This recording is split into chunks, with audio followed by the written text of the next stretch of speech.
Ready start. अंततः 2021 में होने वाली जनगणना अब शुरू होने जा रही है।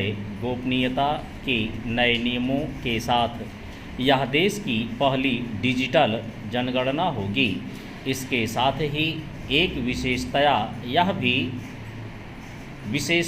यह भी है कि पहली बार इसे 2 चरणों में पूरा किया जाएगा। डिजिटल जनगणना का विशेष महत्व इसलिए और है क्योंकि यह संसाधनों के साथ समय की भी बचत करेगी।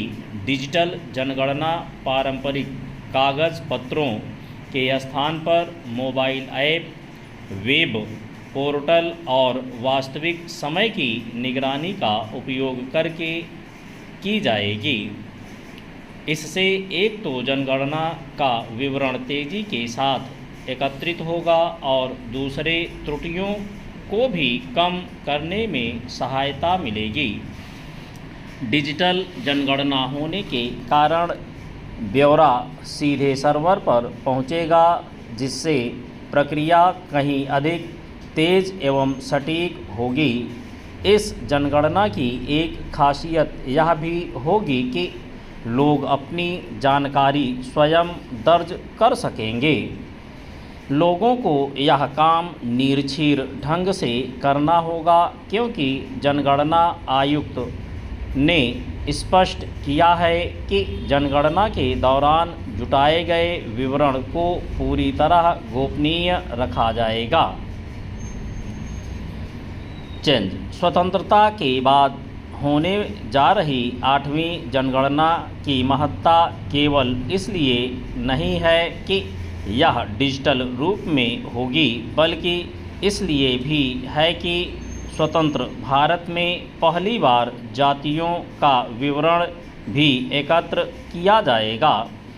स्पष्ट है कि इस जनगणना के माध्यम से देश की सामाजिक, आर्थिक एवं जातीय स्थिति की अपेक्षाकृत अधिक परिपूर्ण तस्वीर सामने आएगी, लेकिन इसकी अनदेखी नहीं की जानी चाहिए कि जातीय जनगणना एक ओर जहां विभिन्न जातियों के संख्याबल को सामने रखेगी, वहीं दूसरी ओर कई धारणाओं को ध्वस्त करने का भी काम करेगी, क्योंकि अलग अलग जातीय समूहों ने अपने संख्याबल अथवा अपनी आर्थिक सामाजिक स्थिति को लेकर अलग अलग दावे कर रहे हैं।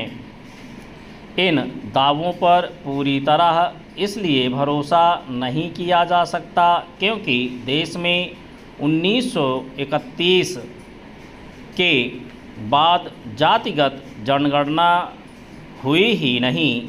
यह मानना सही नहीं होगा कि जातियों की जो संख्या और स्थिति करीब 100 वर्ष पहले थी, वह आज भी है। एक दृष्टि से यह अच्छा ही है कि जनगणना के साथ ही जातियों का ब्यौरा भी सामने आ जाएगा, लेकिन इसकी आशंका भी है कि इस ब्यौरे के आधार पर कहीं जातिवाद की राजनीति बेलगाम न हो जाए। यदि ऐसा हुआ तो यह अच्छा नहीं होगा। इसलिए नहीं होगा क्योंकि जातिवादी राजनीति विभाजन और वैमनस्य को जन्म देती है। उचित यह होगा कि सरकार ऐसे उपाय करे जिससे जातिगत जनगणना का इस्तेमाल जातिवाद और साथ ही वोट बैंक बनाने वाली आरक्षण की स्वार्थी राजनीति के तौर पर न किया जा सके।